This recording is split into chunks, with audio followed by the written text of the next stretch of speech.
My husband had just gotten on a flight for a work trip when my 6-year-old daughter suddenly squeezed my hand and said, "Mom, we need to go."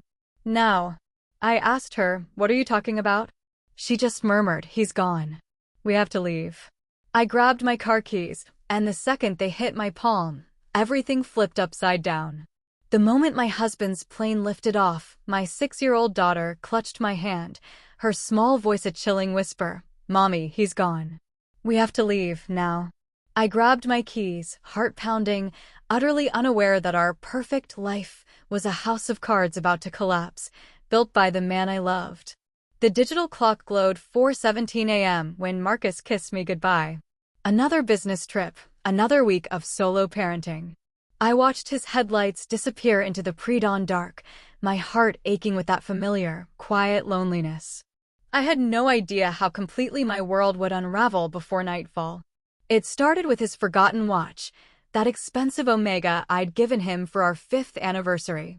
He never traveled without it, not once in 7 years. Then came my daughter, Lily's inexplicable fear, her tiny fingers digging into my sleeve. "We have to go, Mommy." Away. Children, I realized later, sense things adults refuse to see. The deleted security footage, the strange phone call, the whispered warning from a stranger at a gas station. I had built my entire life around the certainty of who my husband, Marcus, was. But as I threw essentials into a bag, my hands trembling, I understood the most dangerous thing about deception isn't the lie itself. It's how completely we fool ourselves into accepting it as truth. That morning, as Marcus kissed me goodbye at 4:17 a.m., I pretended to be asleep. My breathing was even, my eyes closed, just like I'd perfected over 7 years of marriage to a man whose work took him away from home twice a month. "Love you," he'd whispered, his breath warm on my skin. I waited until the soft click of our bedroom door before opening my eyes. Through the window, I watched his Audi's headlights flare as he backed out of the driveway. Montreal this time. Another logistics conference. Another week of solo parenting for me. I pulled the comforter up, desperate for those 2 precious hours of sleep before Lily's alarm. But sleep didn't come. Instead, I found myself doing what I always did when Marcus left, taking inventory of our life. The spacious colonial, the affluent neighborhood, Lily's private school, annual vacations, mutual funds. Everything was so perfectly arranged, so carefully cultivated. Sometimes, I wondered if I'd simply dreamed it all into existence. By 6:30 a.m., I was in the kitchen, making Lily's favorite breakfast, banana pancakes shaped like Mickey Mouse. I heard her small feet padding down the stairs. "Morning, sunshine?" I called out, flipping a pancake with practiced ease. "Is Daddy gone?" she asked, climbing onto a stool. Lily, at 6, was all big eyes and quiet observation. Sometimes it unnerved me how much she seemed to absorb. "Yep, left for his trip this morning. He'll be back on Friday." I slid a plate in front of her. "Eat up, kiddo. We need to leave in 20 minutes. As we tidied up the kitchen, something glinted on the counter near the coffee maker. Marcus's watch. The Omega. He never traveled without it. He'd once made us turn around halfway to the beach because he'd forgotten it. "That's weird," I mumbled. "What's weird, Mommy?" Lily asked, mouth full of pancake. "Daddy forgot his watch." I slipped it into my pocket, promising myself I'd put it somewhere safe until he returned. After dropping Lily at Oak Ridge Elementary, I stopped for coffee. My phone pinged. An email from the Hotel Bonaventure in Montreal. Marcus had checked in. I smiled, oddly relieved. He always sent these confirmations so I wouldn't worry. The day passed in a blur of errands. I was folding laundry when the front door opened. "We're home," Lily's voice called out. Sarah Jenkins, my neighbor and closest friend, had picked her up from school. Sarah appeared in the doorway, blonde hair in a messy bun, a yoga mat slung over her shoulder. "Thanks for getting her," I said. "No problem." Sarah leaned against the doorframe. "Everything okay? You look tired." "Just the usual single-parent week ahead," I said, forcing a smile. "Marcus left for Montreal this morning." Something flickered across Sarah's face. "Montreal? Are you sure?" "Yes." "Why?" "Nothing." She straightened up. I thought I saw him at Riverside Cafe around lunchtime, but I must be mistaken. A cold feeling settled in my stomach. You must be. He texted me from the airport, and I got his hotel confirmation. Sarah nodded, but her expression remained uncertain. Well, I better get going. Dinner to make. You know how it is. After she left, I stood in the silent laundry room, replaying her words. It wasn't possible. Marcus was in Montreal. I had proof. Yet, a tiny seed of doubt had been planted, and I couldn't shake it. I was making dinner when Lily appeared at my side, tugging on my sleeve. Her face was solemn, her eyes wide with an emotion I couldn't quite place.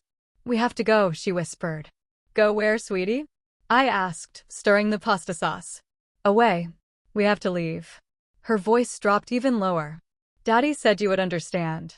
The wooden spoon froze mid-stir. What do you mean? When did Daddy say this? Lily shrugged, looking down at her feet. I don't know, but we can't stay in the house tonight. I crouched down. Lily, honey, did you have a bad dream about Daddy? Or did he actually tell you something? Not a dream. Her lower lip trembled. Please, Mommy, I'm scared. I pulled her into a hug, my mind racing. There's nothing to be scared of. We're safe here. This is our home. But even as I spoke the words, a prickle of unease snaked through me. First, Sarah's strange comment. Now, Lily's inexplicable fear. It was probably nothing. A misunderstanding. A child's imagination running wild. Still, after dinner, I found myself at Marcus's desk, opening his laptop. The password screen glowed back at me. I tried our anniversary date. Denied. Lily's birthday. Nothing. My birthday. No luck. On a hunch, I typed in his mother's maiden name, followed by the year we met. The screen unlocked. I clicked through his folders, feeling like an intruder in my own marriage. Nothing seemed out of the ordinary until I spotted a folder labeled K2. It contained dozens of PDFs, shipping manifests, customs declarations, invoices for companies I'd never heard of. The language was dense, full of logistics jargon I didn't understand. I was about to close the laptop when I noticed the security camera app icon. Marcus had installed the system last year, insisting it was for our safety. I opened the app and scrolled through today's footage. Everything seemed normal until I noticed a gap, a 30-minute window missing from the backyard camera feed. The deletion wasn't accidental. Someone had deliberately removed that segment. My heart began to race. What was I missing? Later that evening, as I tucked Lily into bed, she grabbed my hand with surprising strength. Please, Mommy, can we sleep somewhere else tonight? We're perfectly safe here, I assured her, though I was beginning to wonder. I was about to turn off her light when the shrill bark of our neighbor's German shepherd pierced the quiet. I moved to Lily's window. The motion-activated floodlight in our backyard suddenly illuminated, but the camera feed on my phone showed nothing. Just an empty yard. See? I said, trying to keep my voice steady. Just an animal or something. Lily didn't look convinced, but she eventually drifted off to sleep. I, however, stayed awake, listening to every creak and groan of our house settling for the night. It was just past 2 a.m. when Lily's scream tore through the darkness. I bolted upright, already moving. I found her sitting up in bed, eyes wide with terror. They were in the hallway, she gasped between sobs. I heard the floor creak. I pulled her close, my heart hammering. It's just the house, baby. Old houses make noises. But as I held my trembling daughter, I found myself staring at the bedroom door, half expecting to see it slowly swing open. Morning couldn't come fast enough. Sunlight streamed through Lily's bedroom window, casting warm patterns across her sleeping face. I hadn't left her side after her night terror, eventually falling into a fitful sleep beside her. My neck ached, but my mind was surprisingly clear. Something wasn't right. The forgotten watch. Sarah's comment about seeing Marcus locally when he should have been in Montreal. The deleted security footage. Lily's inexplicable fear. Individually, each could be explained away. Together, they formed a pattern I couldn't ignore. I slipped out of bed, careful not to wake Lily, and went straight to our bedroom closet. In the back, behind winter coats we rarely used, I kept an emergency bag. a habit from my childhood with an unstable father. Inside was $2,000 in cash, copies of our important documents, a prepaid phone, and basic supplies. For 20 minutes, I moved through the house with quiet efficiency, gathering essentials, clothes for a few days, Lily's favorite stuffed rabbit, my laptop, chargers, prescription medications. I wrote a note and left it on the kitchen counter. Marcus, Lily has been asking to visit Chloe. Taking her to my sister's for a few days. Call you when we arrive. My sister, Chloe, lived in Colorado. We hadn't spoken in over a year after a falling out, but Marcus didn't know that. It would buy us time. Lily, I whispered, gently shaking her awake. We need to get dressed quickly. We're going on a little trip. Her eyes flew open. Because of the bad people? I hesitated. What bad people, sweetheart? The ones Daddy's afraid of. She sat up, rubbing her eyes. Are we running away from them? A chill ran down my spine. We're just taking a little vacation. Hurry up, okay? By 7:30 a.m., we were on the road, heading north instead of west. Not toward Chloe in Colorado, but toward my late mother's cottage in Vermont, a place I hadn't visited in years. A place that held difficult memories, but offered the one thing we needed most: isolation. We stopped at a gas station 2 towns over. While Lily used the bathroom, I filled the tank, my eyes constantly scanning our surroundings. As I replaced the nozzle, a man approached from the neighboring pump. Average height, brown hair, unremarkable, except for the intensity of his gaze. "Excuse me," he said, bumping into me slightly as he passed. His mouth barely moved as he added, "Smart move. Keep moving." Before I could respond, he was walking away, sliding into a blue sedan. I stood frozen, the gas receipt fluttering in my hand. Back in the car, I checked my email. A new message from Delta Airlines. Thank you for your booking. A flight from Boston to Miami departing tomorrow morning.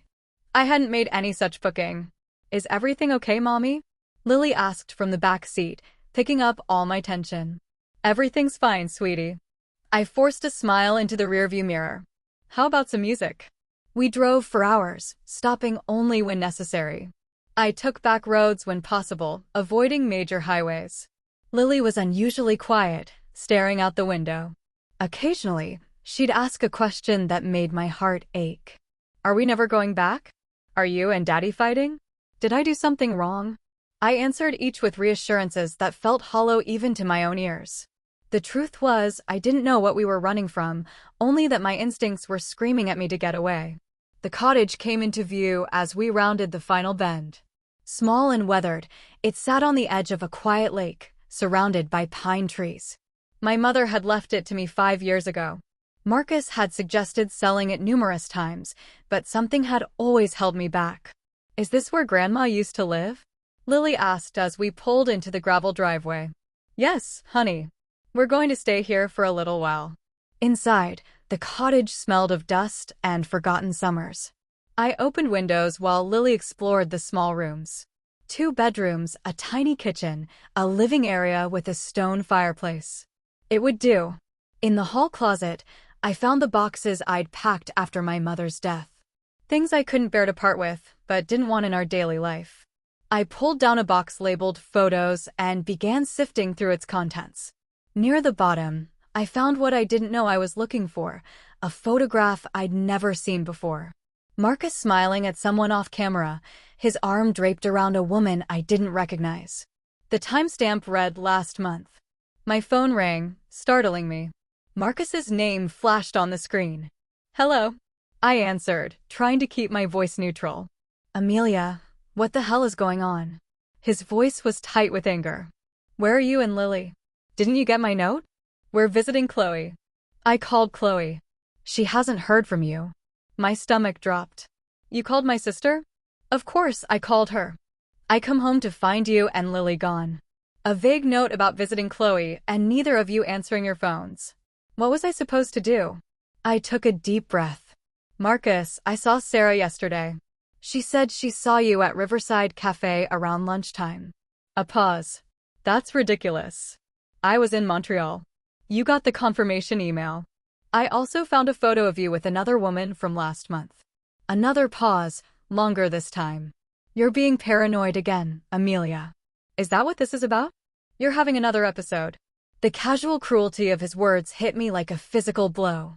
Early in our marriage, I'd struggled with anxiety and trust issues, rooted in a childhood with a father who lied as easily as he breathed.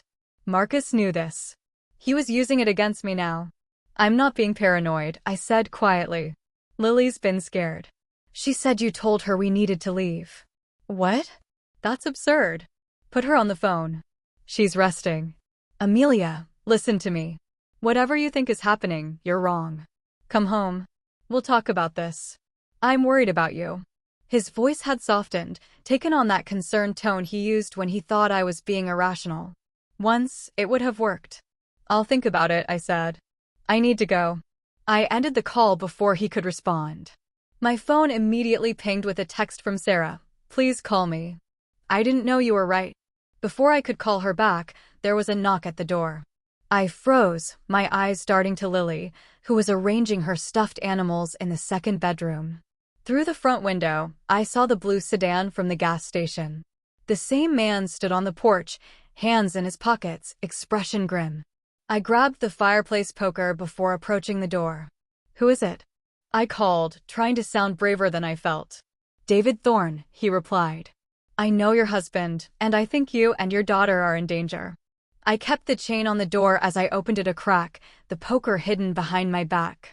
David stood a respectful distance away, his posture deliberately non-threatening. How did you find us? I demanded.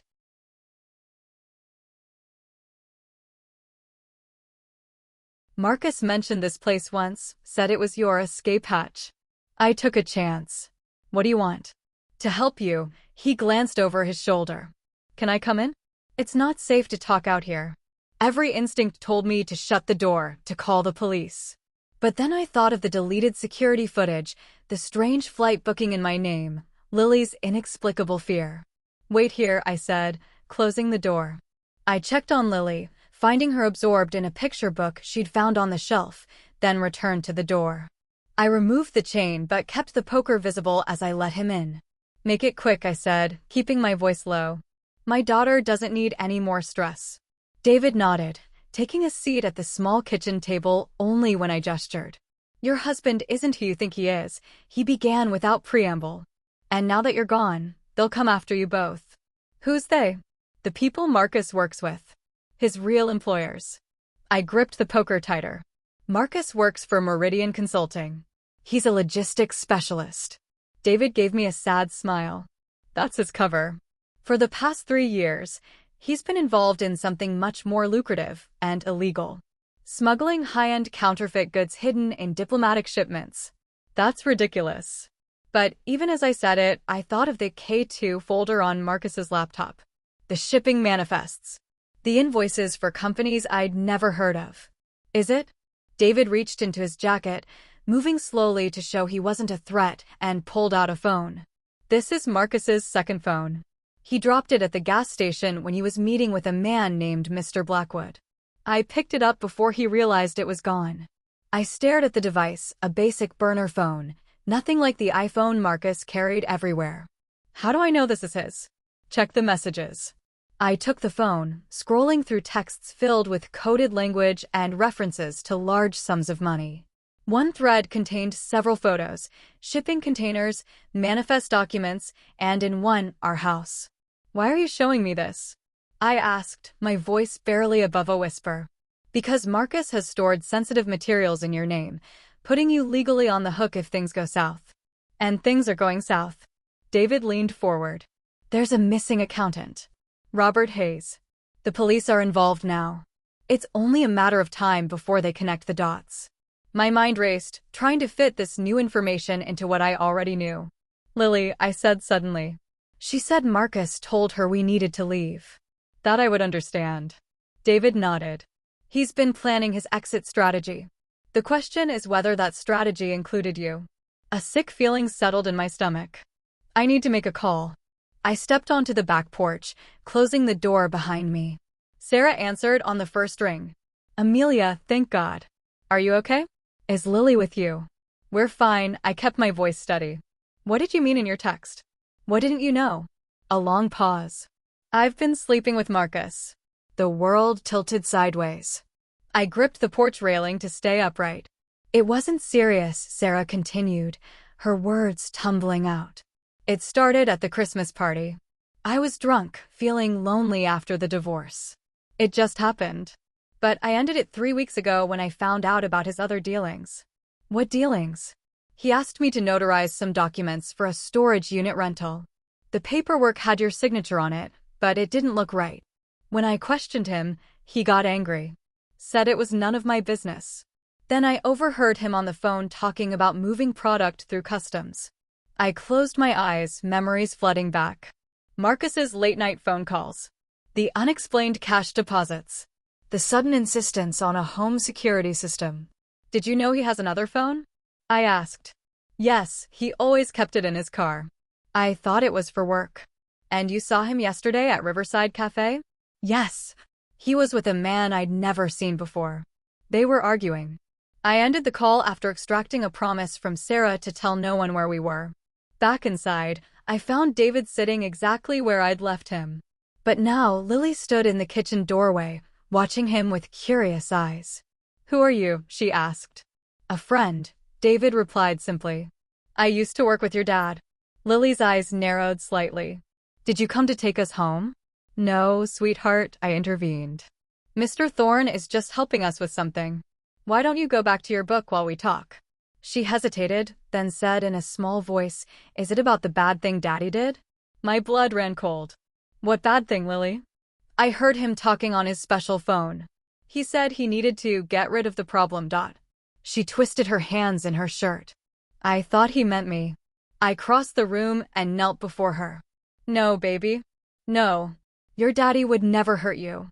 Even as I said the words, I wasn't sure they were true anymore. After getting Lily settled with a snack and the portable DVD player, I returned to the kitchen. David had brewed coffee and slid a mug toward me. I've been in touch with a detective, he said quietly. Detective Miller. He's investigating the disappearance of an accountant named Robert Hayes.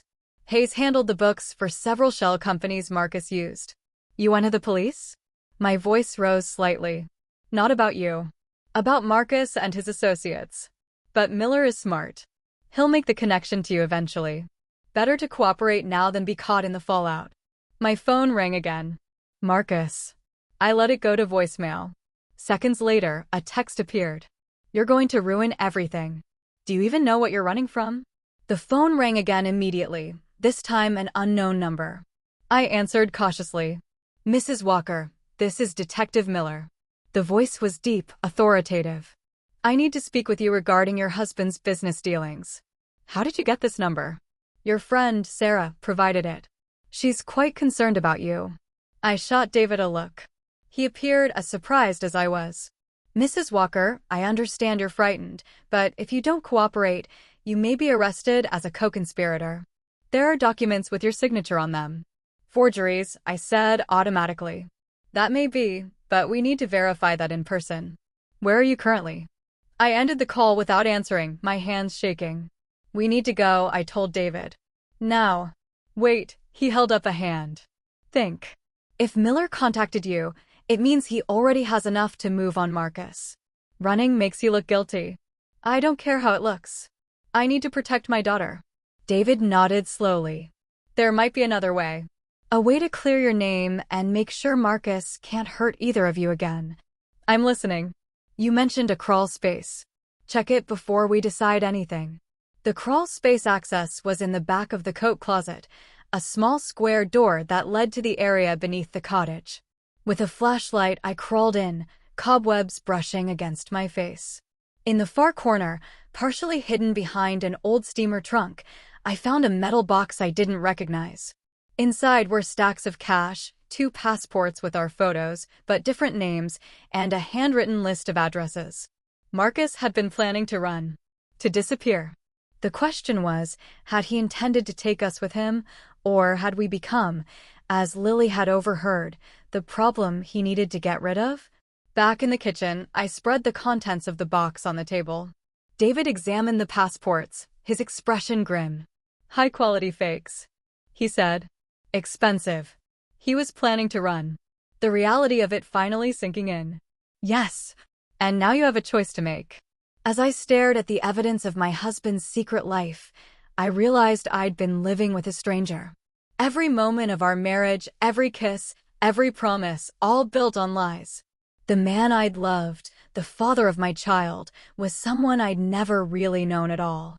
Call Detective Miller, I said, my decision made. Tell him I'll cooperate. Detective Miller looked nothing like I expected. No rumpled trench coat or world-weary expression. Instead, he wore a crisp button-down shirt and khakis, his salt and pepper hair neatly trimmed. Only the deep lines around his eyes hinted at a career spent confronting the darker sides of human nature. We met at a roadside diner 30 minutes from the cottage, a neutral location David had suggested. Lily sat in a corner booth with chocolate milk and crayons, far enough away that she couldn't hear our conversation, but close enough that I could keep her in my sightline. David had stayed behind at the cottage, promising to keep watch. Mrs. Walker, Miller said, sliding into the booth across from me. Thank you for agreeing to meet. I'm here because I want answers, I replied, wrapping my hands around a mug of lukewarm coffee. And because I need to protect my daughter. Miller nodded, his expression softening slightly as he glanced at Lily. I understand.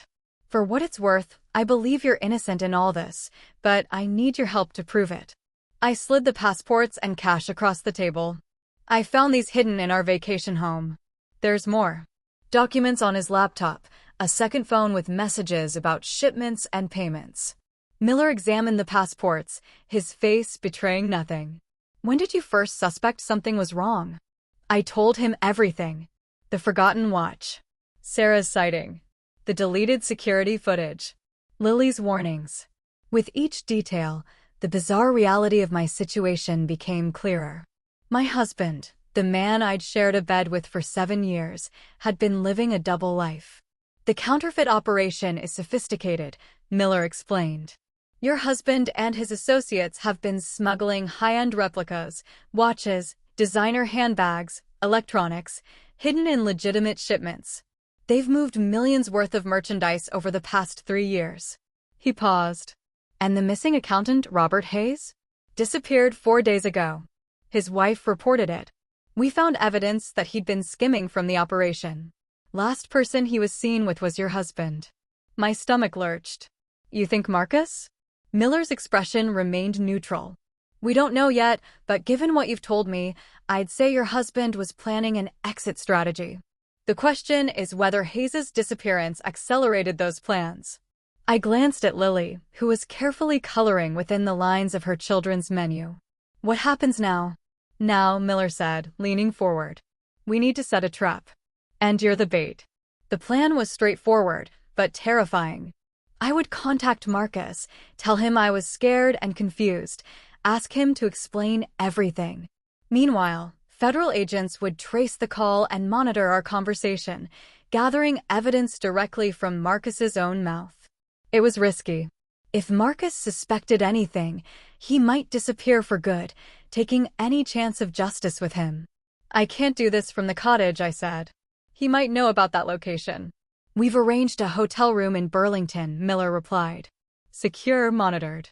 You and your daughter will be safe there. And David? Where does he fit into all this? Miller's expression darkened slightly. Mr. Thorne has been cooperating with us for some time. He worked with your husband briefly before realizing the nature of the operation. Instead of walking away, he came to us. Can I trust him? As much as you can trust anyone right now. That wasn't exactly reassuring, but I had little choice.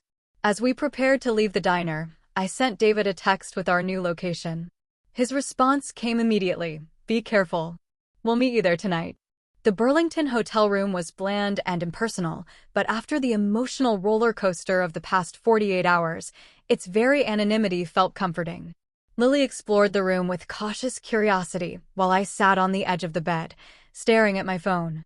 You don't have to do this today, Miller said from his position by the window. We can wait. No, I said firmly. I need answers now. I dialed Marcus's number, my heart hammering against my ribs. He answered on the second ring. Amelia, where are you? Are you okay? His voice, so familiar, so concerned, made my throat tighten. For a moment, I almost believed we were still the couple I thought we were, that this was just a misunderstanding. "I'm scared, Marcus," I said, letting the very real tremor in my voice work to my advantage. "I don't know what's happening. Please, just tell me the truth." A pause. "Where's Lily?" "She's with me. She's fine." I took a deep breath. "Marcus, I found the passports, the cash. I know about the second phone."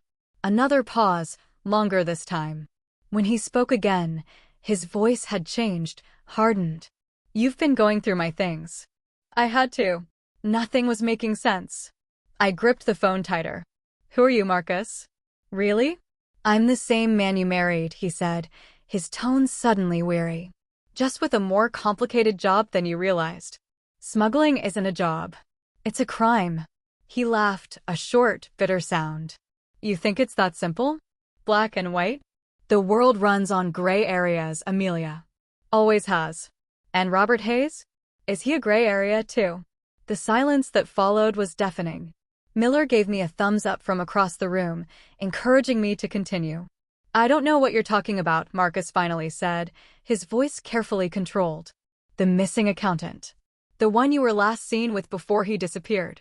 Who's been filling your head with this garbage? That friend of yours, Sarah?" His voice rose slightly. "Or maybe it's David Thorne. Has he found you yet?" I fought to keep my expression neutral, though Miller couldn't miss the alarm in my eyes. "How do you know about David?" "Because he's been trying to take me down for months." Marcus snapped. "He's using you, Amelia. Using our family. Like you used my name on those storage units? The ones across multiple states that I knew nothing about." That stopped him. I could almost see him calculating, reassessing. "I was protecting you," he said finally. "Keeping you clean in case things went sideways." "Things have gone sideways, Marcus. The police are investigating. They know about the counterfeits." "What have you told them?" His voice was dangerously quiet now. "Nothing yet, but I will unless you explain everything now." For the next 20 minutes, Marcus talked. About how he'd been recruited 3 years ago by a former client. About how easy it had been to hide counterfeit goods in legitimate shipments. About the money, so much money, and how he'd convinced himself it was victimless, just corporations losing a fraction of their billions. What he didn't mention was Robert Hayes, or the passports, or why Lily had been so afraid. "Come home," he said finally. "We can figure this out together. I have money set aside. We can disappear, start fresh somewhere new. Fake passports, new identities. It would be an adventure," he said. And the terrifying thing was, I could hear the genuine excitement in his voice. "A clean slate for all of us." "I found the key," I said abruptly. "The one you left behind." It was a bluff, but something in Marcus's silence told me I'd hit on something real. "What key?" he asked carefully. "You know exactly what key. And what it opens." Another long pause. "Where are you, Amelia? Let me come to you. We need to talk face to face." Miller was shaking his head vigorously. "I need time to think," I said. "I'll call you tomorrow." I ended the call before he could respond, my hands shaking so badly I nearly dropped the phone. "You did well," Miller said, crossing the room to sit beside me. "We got enough to justify a search warrant for those storage units you mentioned." "He knows about David," I said, the implications sinking in. "How could he know unless someone told him?" Miller finished grimly. "We may have a leak." That night, after Lily had fallen asleep, I stood by the window watching the parking lot below. David had texted that he was running late, that I shouldn't worry. But I did worry.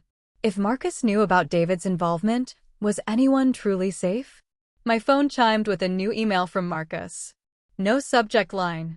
The body contained only an address and the words, "See for yourself." I stared at the address, trying to place it. It wasn't our home.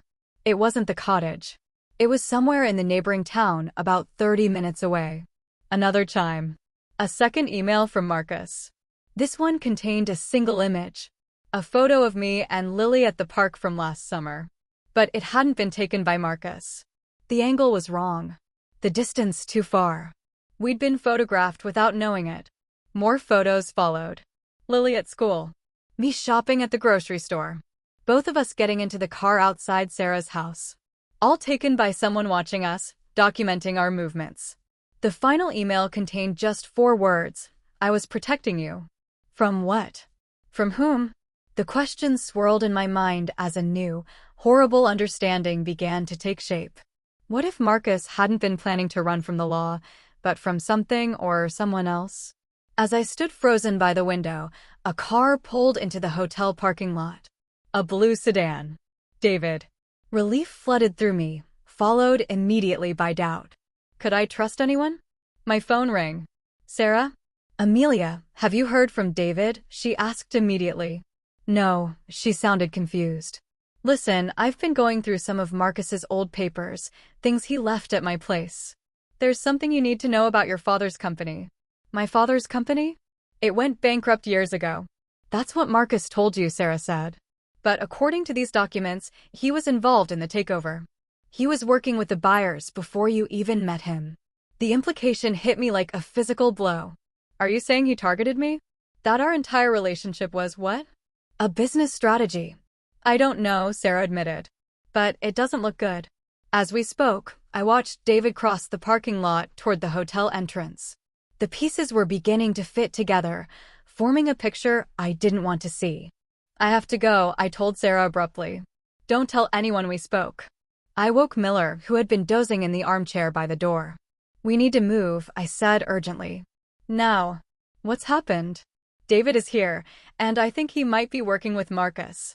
The service elevator smelled of cleaning supplies and stale cigarettes. Lily, still half asleep, clung to my hand as we descended to the hotel's basement level. Miller led the way, his hand never far from the gun holstered at his hip. You sure about this? He asked again. It's a serious accusation. The emails Marcus sent, they were photos of us being followed. Professional surveillance. Who else could have taken them? Could be anyone in the organization, Miller countered. Marcus has partners, associates. But David found us at the cottage. Marcus said he was trying to take him down. What if that was the lie? What if they're working together? The elevator doors opened onto a dimly lit corridor. Miller guided us through a series of maintenance hallways until we reached a service exit that led to the employee parking area. My car's just around the corner, he said. Stay close. As we stepped outside, the cool night air raised goosebumps on my arms. Lily was fully awake now, her eyes wide with fear, but remarkably no tears. My brave girl had seen too much in the past 2 days to be frightened by a midnight escape. We reached Miller's unmarked sedan without incident. As he unlocked the doors, a shadow detached itself from the darkness beyond the parking lot's edge. Amelia. Marcus stepped into the pool of light cast by a security lamp. He wore the same clothes I'd seen him in the morning he left, dark jeans, a gray pullover. His face was haggard, the stubble on his jaw evidence of sleepless nights. Miller drew his weapon in one smooth motion. Marcus. Stop right there. Marcus raised his hand slowly. I'm not armed. I just need to talk to my wife. I pushed Lily behind me. How did you find us? The same way I found out about David, Marcus said, his eyes never leaving mine. I've been tracking your phone since the day we met. The casual admission stunned me into silence. It was for your protection, he continued, as if that explained everything. You never knew the kind of people your father was involved with, the kind of enemies he made. My father was a failed businessman who drank himself to death, I said flatly. Your father was laundering money for the Blackwood family, Marcus countered. When he tried to keep some for himself, they came after him. The bankruptcy, the drinking, it was all aftermath. Miller kept his gun trained on Marcus. This is a fascinating story, Mr. Walker, Marcus supplied. But it doesn't explain the counterfeit operation or the missing accountant. I needed resources, Marcus said simply. Protection costs money. A lot of it. Marcus, I said, finding my voice. Are you trying to tell me that our entire marriage, our whole life together, was some kind of witness protection program? He had the decency to look ashamed. It didn't start that way. I was hired to keep an eye on you. Yes. The Blackwoods were worried you might have access to accounts or information your father left behind. But then I met you and you fell in love, I finished bitterly. How convenient. It's the truth, he insisted. Ask Lily. She knows I love you both. Why else would I warn her? Why else would I tell her to get you out of the house? I glanced down at my daughter, who was watching her father with an unreadable expression. You told Lily we needed to leave? After I saw Mr. Blackwood in town, Marcus nodded. I knew they'd found us. I couldn't come home. They were watching me. But I called Lily from a burner phone while she was at school, told her to tell you we had to go. Daddy said the bad men were coming, Lily said quietly, speaking for the first time since we'd left the hotel room. He said we had to run away. Miller's expression remained skeptical.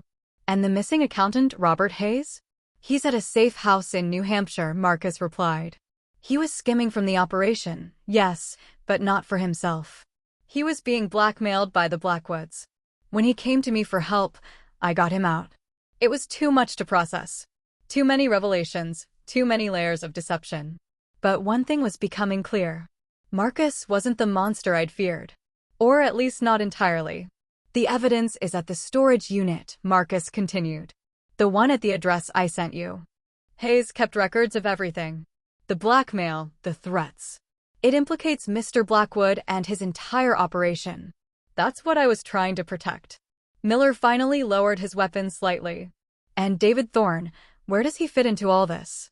Marcus's expression hardened. Thorne works for the Blackwoods. Always has. He's been playing both sides, feeding information to Mr. Blackwood while pretending to help the feds. If he's found you, you're already in danger. As if summoned by his name, headlights swept across the parking lot. The blue sedan pulled to a stop 20 yards away. David stepped out, silhouetted against the headlights. Well, isn't this a touching family reunion? He called out, his voice carrying in the night air. Sorry I'm late to the party. Miller raised his gun again, but this time aimed it at David. Stay where you are, Thorne.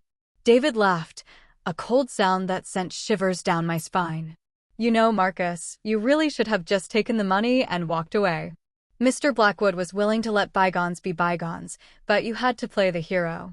Get in the car. Marcus whispered urgently to me. Take Lily and go, now. No one's going anywhere, David called out. And now there was a gun in his hand, too. Victor wants to speak with all of you, especially little Lily, who apparently knows more than she should. Something inside me snapped at the threat to my daughter. Without thinking, I reached into my pocket and pulled out the flare gun I'd found in the cottage's emergency kit and brought with me as an impromptu weapon. Before anyone could stop me, I aimed it at the sky and pulled the trigger. The flare shot upward with a high-pitched whistle, exploding in a burst of red light that illuminated the parking lot like midday. In the momentary distraction, Miller tackled David to the ground. Marcus grabbed my arm, pulling me and Lily toward Miller's car. The storage unit, he gasped as we ran. Everything you need is there. The evidence against Mr. Blackwood, the money, everything. Come with us. I urged, surprising myself. He shook his head. I'll only lead them to you. Besides, he glanced back at the struggling figures of Miller and David. Someone needs to make sure he doesn't get away. It was the last unselfish act in a relationship built on deception. As Marcus ran back to help Miller, I bundled Lily into the car, grabbed the keys Miller had dropped, and peeled out of the parking lot. In the rearview mirror, I saw flashing lights approaching, the local police responding to the flare, and beyond them, another set of headlights moving fast. We were being followed. Hang on, sweetheart, I told Lily, who was clutching her stuffed rabbit with white-knuckled hands. This is going to be a bumpy ride. I drove like a woman possessed, taking random turns through the small town's empty streets, trying to lose our tail. The address Marcus had sent burned in my memory. The storage facility was less than 10 minutes away. If I could just shake our pursuer. Mommy, Lily's voice was small but steady. I know a shortcut. What? From when Daddy took me for ice cream. There's a back road by the train tracks. I'd forgotten that Marcus had brought Lily to this town before. Another family trip I now had to reevaluate through the lens of his deception. But in this moment, my daughter's memory was our salvation. Following Lily's directions, I turned down a narrow service road that ran parallel to the railroad tracks. The headlights behind us briefly disappeared, then reappeared, more distant now. The gambit had bought us precious minutes. The storage facility loomed ahead, a grid of metal units surrounded by chain-link fencing. I punched in the gate code Marcus had included in his email and drove through, parking in the shadows between 2 rows of units. "Stay in the car," I told Lily firmly. "Lock the doors. If anyone but me comes back, use this." I handed her my phone. "Call 911. Unit 217 was at the far end of the complex. I ran toward it, the key I'd found in Marcus's desk drawer clutched in my palm. Behind me, I heard a car engine. Our pursuer had found the storage facility. The key slid into the lock smoothly. The metal door rolled upward with a rattling groan that seemed impossibly loud in the quiet night. Inside, a single bare bulb illuminated a space packed with file boxes and a large metal safe. I grabbed the nearest box and tore it open. Inside were folders filled with documents, shipping manifests, customs declarations, bank statements. Evidence of the counterfeit operation, yes, but also of something larger. Names I recognized from news reports. Politicians, business leaders, all connected to Mr. Blackwood. The safe was unlocked, its door slightly ajar, as if someone had recently accessed it. Inside were stacks of cash, a laptop, and a USB drive labeled insurance. Footsteps approached outside. I shoved the USB drive into my pocket and braced myself, looking for a weapon among the storage unit's contents. My hand closed around a heavy flashlight just as a figure appeared in the doorway. Amelia. Thank God it was Sarah. Her blonde hair wild, her eyes wide with fear. "I followed you from the hotel. Are you okay? Where's Lily?" Relief flooded through me. "She's in the car. We need to get this evidence to the police." Marcus is fine," Sarah interrupted, stepping into the unit. "Miller arrested David. It's over." Something in her tone set off alarm bells. "How do you know that? And how did you find us at the hotel?" Sarah's expression shifted. Hardened. "You're not the only one Marcus confided in." Before I could react, she pulled a gun from her jacket pocket. "I'm sorry, Amelia. I really am, but Mr. Blackwood can't afford to have this evidence get out." Understanding dawned with sickening clarity. "You're working for the Blackwoods." "Everyone works for someone," she said with a shrug. "Marcus should have remembered that." "Even when you were sleeping with him?" I asked, stalling for time, my grip tightening on the flashlight behind my back. "Especially then." Sarah gestured with the gun. "The USB drive." "Hand it over." "It's in the safe," I lied. "Behind the cash." As Sarah glanced toward the safe, I swung the flashlight with all my strength, catching her wrist. The gun clattered to the concrete floor. Sarah lunged for it, but I was faster, kicking it away and tackling her to the ground. We struggled in the confined space, knocking over boxes, sending papers flying. Sarah was stronger than her slim frame suggested, but I had the advantage of maternal desperation. With one powerful shove, I sent her sprawling backward into the metal shelving unit. It teetered for a heart-stopping moment before crashing down, pinning her beneath it. I grabbed the gun and backed out of the unit, slamming the door closed and using a nearby padlock to secure it. Sarah's muffled shouts followed me as I ran back to the car. Lily was exactly where I'd left her, the phone clenched in her tiny hands. "Mommy, I called 911 like you said. They're coming." I gathered her into a fierce hug, tears streaming down my face. "You did perfectly, sweetheart. Perfectly." As police sirens wailed in the distance, I held my daughter close, the USB drive heavy in my pocket. The evidence that would free us from Marcus's web of lies, the key to our future. The courthouse steps were cold beneath my feet as I emerged into the October sunlight. After 3 months of depositions, evidence reviews, and legal wrangling, it was finally over. My testimony had secured Marcus a reduced sentence in exchange for his cooperation against Mr. Blackwood and his organization. Sarah faced charges of conspiracy and attempted murder, and I was officially cleared of any wrongdoing. Mrs. Walker, Detective Miller stood at the bottom of the steps, looking more relaxed than I'd ever seen him. The investigation had catapulted his career. "It's Miss Walker now," I reminded him, having reclaimed my maiden name as soon as the divorce papers were finalized. "How are you, Detective?" "Better than expected." He fell into step beside me. "The Blackwood investigation has expanded to 3 states. Your ex-husband's, testimony has been invaluable. And Robert Hayes? Still in protective custody for now. Once the trials are over, he'll get a new identity, a fresh start. Miller glanced at me. Speaking of fresh starts, what's next for you and Lily? I smiled, feeling lighter than I had in months. We're moving. I sold the house and the cottage. Too many memories. Where to? That's our secret, I said with a gentle finality. After everything we'd been through, privacy felt like a precious commodity. Miller nodded, understanding. Take care of yourself, Miss Walker. And that remarkable daughter of yours. I intend to. Sarah's house had been sold, the for sale sign already replaced with a cheerful sold banner. As I drove past, I wondered if the new owners would ever know about the drama that had unfolded in their new neighborhood. Probably not. Suburbs were good at keeping secrets. I pulled into the driveway of what had once been my dream home, now just a shell waiting to be filled with another family's hopes. Lily was at school, her new school, where no one knew her as the daughter of a criminal, where she could just be a kid again. Inside, most of our belongings had already been packed and moved to storage. What remained were the things I couldn't bring myself to keep, but couldn't quite throw away. Marcus's clothes. Our wedding album. The watch he'd forgotten that fateful morning, the small detail that had started it all. I placed the watch in a small box along with the last of his personal effects. No note, no explanation needed. His lawyer would collect it later that week. My phone rang, the temporary number I'd been using since discarding my old one. Few people had it. Hello. Amelia. Marcus's voice was tiny, distant. Prison calls always sounded like they were coming from the bottom of a well. I heard today was the final hearing. It was. I sat on the empty living room floor, surrounded by the ghosts of our former life. You've been officially sentenced.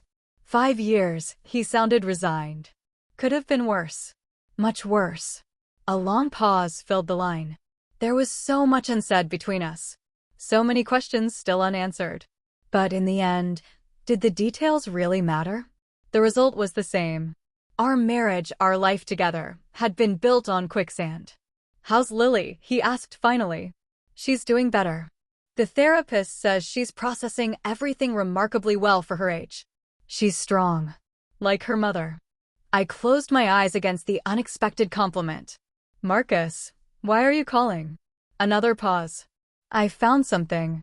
When they were processing my personal effects. The watch you gave me, it's gone. I have it, I admitted. You left it behind that morning. Keep it, he said quietly. Sell it. Whatever you want. I'm giving it to your lawyer. Of course. His voice was flat now, accepting. Amelia, I know you won't believe this, but not everything was a lie. What I felt for you, for both of you, that was real. I thought of all the years we'd shared. The quiet moments, the laughter, the 1,000 small intimacies that make up a marriage. Had it all been counterfeit, like the goods he smuggled, or was there a kernel of truth buried beneath the deception? Goodbye, Marcus, I said softly, and ended the call. Later that afternoon, I picked Lily up from school. Her face lit up when she saw me waiting in the pickup line, and she ran toward me with the unself-conscious joy only children can muster. Mommy, I got a gold star on my drawing. I knelt to hug her, breathing in the scent of school glue and strawberry shampoo. That's wonderful, sweetie. Can I see it? She pulled a slightly crumpled paper from her backpack. On it, she'd drawn 3 figures, a woman with brown hair, a small girl, and what appeared to be a dog. It's us, she explained. You and me and the puppy we're going to get at our new house. I raised an eyebrow. Oh, we're getting a puppy, are we? Yep. She nodded with absolute certainty. A golden one named Buddy. Well, we'll have to see about that.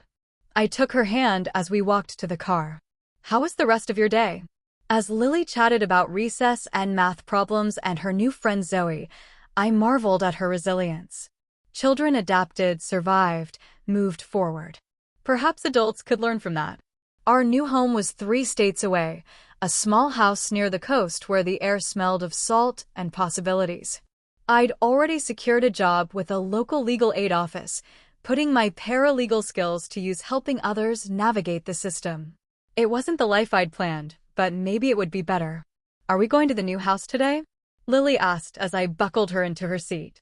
Not yet. We have one more stop to make. We drove to the edge of town, to a quiet cemetery where my mother had been laid to rest years before. I hadn't visited in too long, allowing Marcus's discomfort with the place to keep me away. Another small betrayal in a mountain of them. Lily helped me place flowers on the simple headstone. I don't remember Grandma, she said solemnly. You were very little when she died, I explained. But she loved you very much. We sat on the grass beside the grave, enjoying the unusually warm October afternoon. Lily picked dandelions while I silently updated my mother on everything that had happened. It felt right somehow, coming full circle before we left this place for good. Mommy, Lily's voice pulled me from my thoughts. Are you still sad about Daddy? I considered the question carefully. I'm sad about what happened, about the things he did. But I'm not sad about our future. We're going to be okay. She nodded, accepting this with the simple wisdom of childhood. He told me we had to be brave. That day on the phone, he said you were the bravest person he knew. My throat tightened. Did he say anything else? Lily twirled a dandelion between her fingers. He said, sometimes you have to leave to keep the people you love safe, and that you would understand because you're smart.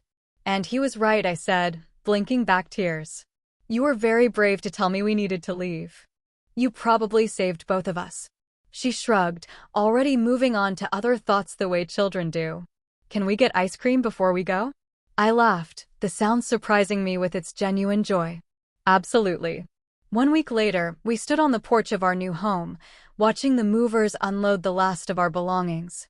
The house was small but perfect, a pale blue cottage with white trim and a view of the ocean from the upstairs windows.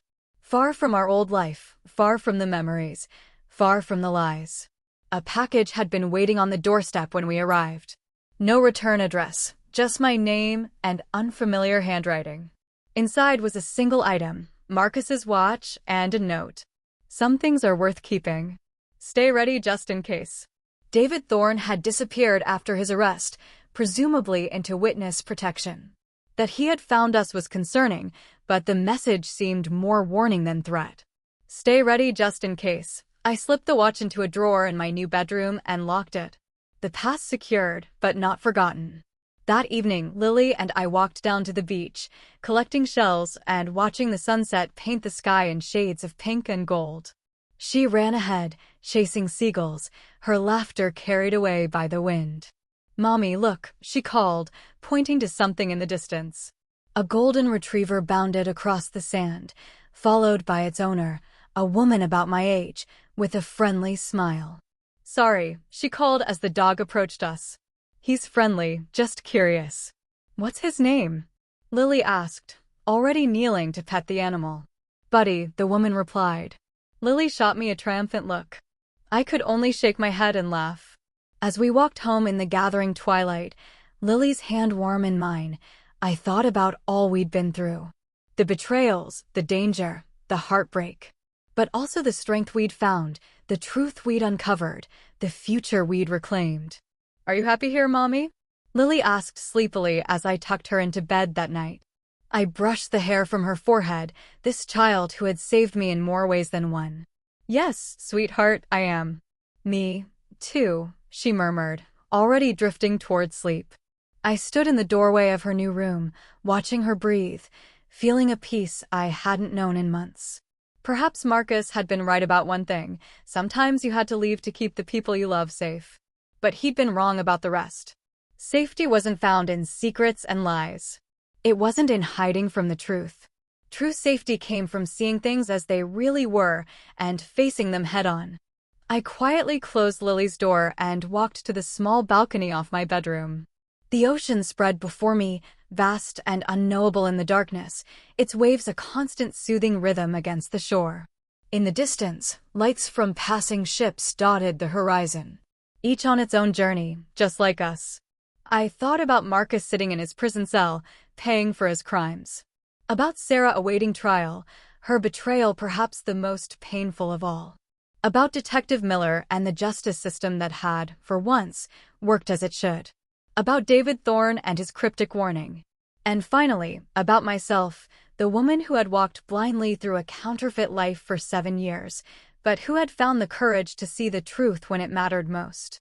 I pulled my sweater tighter against the sea breeze and smiled. Sometimes, survival isn't about running. It's about seeing what's true and never looking away.